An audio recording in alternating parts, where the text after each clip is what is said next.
Degree نہیں ہنر دیجیے۔ ناظرین، یہ ایک ایسا جملہ ہے کہ جس نے انسانی تاریخ کی کایا ہی پلٹ کر رکھ دی۔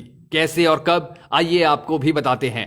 Toyota, Datsun, Hino, Honda, Suzuki, Kawasaki, Lexus, Mazda, Mitsubishi, Nissan, Isuzu اور یاماہا، یہ تمام برانڈز جاپان کی ہیں، جبکہ شیورلیٹ، ہونڈائی اور ڈائیوو جنوبی کوریا بناتا ہے۔ آپ اندازہ کریں اس کے بعد دنیا میں آٹو موبائلز رہ ہی کیا جاتی ہیں۔ آئی ٹی اور الیکٹرانکس مارکیٹ کا یہ حال ہے کہ سونی سے لے کر کینن کیمرے تک سب کچھ جاپان کے پاس سے آتا ہے۔ ایل جی اور سامسنگ جنوبی کوریا سپلائی کرتا ہے۔ 2014 میں سامسنگ کا ریونیو $350 بلین تھا۔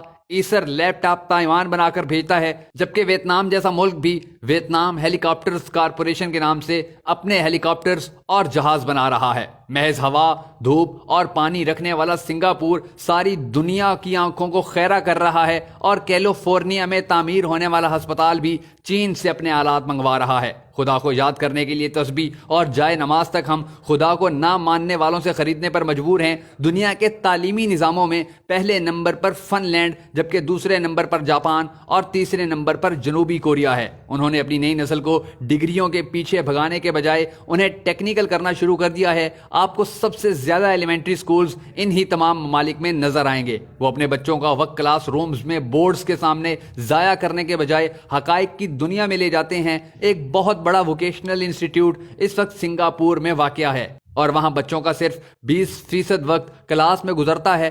باقی 80% وقت بچے اپنے اپنے شعبوں میں آٹو موبائلز اور آئی ٹی کی چیزوں سے کھیلتے گزارتے ہیں۔ دوسری طرف آپ ہمارے تعلیمی نظام اور ہمارے بچوں کا حال بھی ملاحظہ کیجیے۔ پاکستان میں بی کام، ایم کام اور انجینئرنگ کے سینکڑوں شعبہ جات میں بے تحاشا ڈگریاں، اور اس کے علاوہ 4 سال تک کلاس رومز میں CGPA کے لیے خوار ہوتے لڑکیاں اور لڑکے کون سا تیر مار رہے ہیں۔ آپ یقین کریں، ہم صرف دھرتی پر ڈگری شدہ انسانوں کے بوجھ میں اضافہ کر رہے ہیں۔ یہ تمام ڈگری شدہ نوجوان ملک کو $1 تک کی پروڈکٹ دینے کے قابل نہیں ہیں۔ ان کی ساری تگو دو اور ڈگری کا حاصل محض ایک معصوم سی نوکری ہے، اور بس۔ ہم اس قدر ویژنری ہیں کہ ہم لیپ ٹاپ اسکیم پر ہر سال $200 ارب خرچ کر دیتے ہیں، لیکن لیپ ٹاپ کی انڈسٹری لگانے کو تیار نہیں ہیں۔ آپ ہمارے ویژنری پن کا اندازہ اس بات سے لگائیں کہ پوری قوم سی پیک کے انتظار میں صرف اس لیے ہے کہ ہمیں چائنا سے گوادر تک 2000 کلومیٹر کے راستوں میں ڈھابے کے ہوٹل اور پنکچر کی دکانیں کھولنے کو مل جائیں گی، اور ہم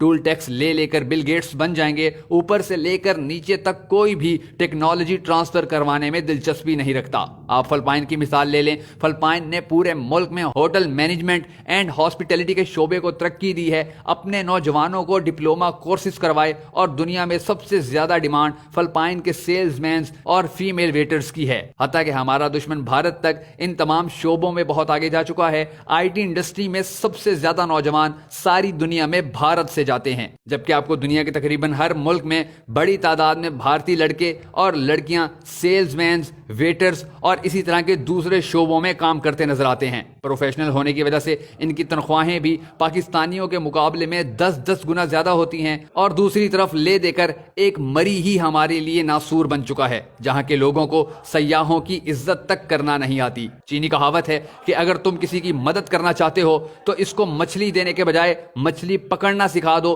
چینیوں کو تو یہ بات سمجھ میں آ چکی ہے، اے کاش کہ ہمیں بھی یہ بات سمجھ آ جائے۔ حضرت علی نے فرمایا تھا کہ ہنرمند آدمی کبھی بھوکا نہیں مرتا۔ خدا را اپنے ملک میں ڈگری زدہ لوگوں کی تعداد بڑھانے کے بجائے ہنرمند پیدا کیجیے۔